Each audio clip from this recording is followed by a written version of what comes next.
Bonjour à tous, ici Marine de la FME de Tourcoing. Bienvenue dans votre premier numéro de questions pour un emploi.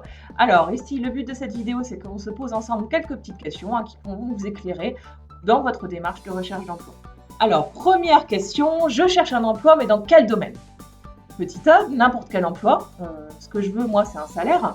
Petit B, je vise un métier en lien avec ma scolarité et les diplômes que j'ai obtenus.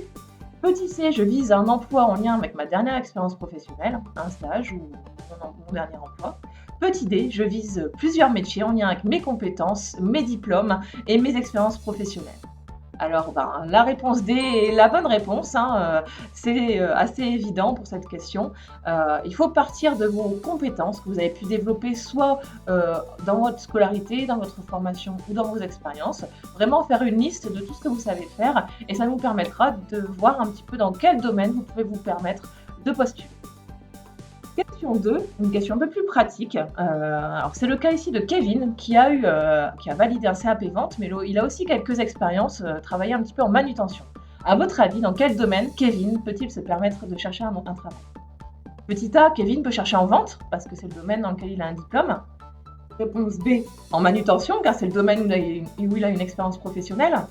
Petit C, Kevin peut se permettre de chercher en vente et en manutention, car ses expériences et ses diplômes lui ont permis d'acquérir des compétences polyvalentes.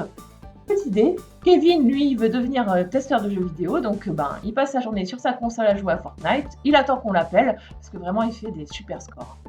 Et Kevin, arrête de... Il faut partir avant tout de tes compétences développées lors de tes formations, de ta scolarité, de tes expériences. Donc, testeur de jeux vidéo, on oublie, ça suppose un autre niveau de qualification que le tien. Va falloir se concentrer sur les domaines de la vente et de la manutention où tu as à la fois un diplôme ou une expérience professionnelle. Dernière question qui a aussi un cas concret, c'est le cas de Julie qui a vu sur Indeed une offre d'agent de sécurité. À votre avis, est-ce que Julie peut se permettre de postuler? Petit A, Julie va tous les jours à la salle de sport, super sportive, donc elle peut espérer être retenue pour ce job grâce à sa condition physique. Petit B, Julie a obtenu sa carte de professionnelle et son titre d'agent de prévention et de sécurité. Elle peut espérer être retenue pour ce job. Petit C, Julie est une fille. La sécurité, c'est un métier d'homme, donc ça sert à rien que Julie elle postule. Petit D, Julie n'est pas très sportive, mais elle se sent capable d'occuper ce poste d'agent de sécurité. Donc, elle va envoyer sa candidature et peut espérer être retenue pour ce job. Alors, la bonne réponse ici, la réponse B.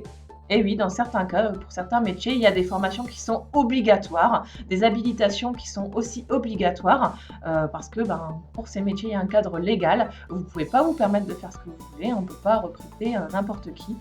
C'est le cas aussi d'autres métiers, par exemple tout ce qui est métiers médicaux ou paramédicaux, même si vous vous sentez capable, si vous n'avez pas le diplôme qu'il faut, le titre, les habilitations, vous n'avez aucune chance d'être retenu. Petit point de rappel aussi, que vous soyez fille ou garçon, tous les métiers sont accessibles. Il n'y a pas de domaine réservé aux filles et aux garçons. Donc, si vous avez les titres et les compétences qui sont requises, il n'y a pas de souci, vous pouvez faire le métier que vous voulez. Voilà, j'espère que ces questions et ces réponses vous ont été utiles dans votre démarche de recherche d'emploi. Si vous en avez d'autres ou si vous avez besoin d'aide, n'hésitez pas à nous contacter ici à la FME, on pourra vous conseiller. Et à bientôt pour un prochain numéro de questions pour un emploi.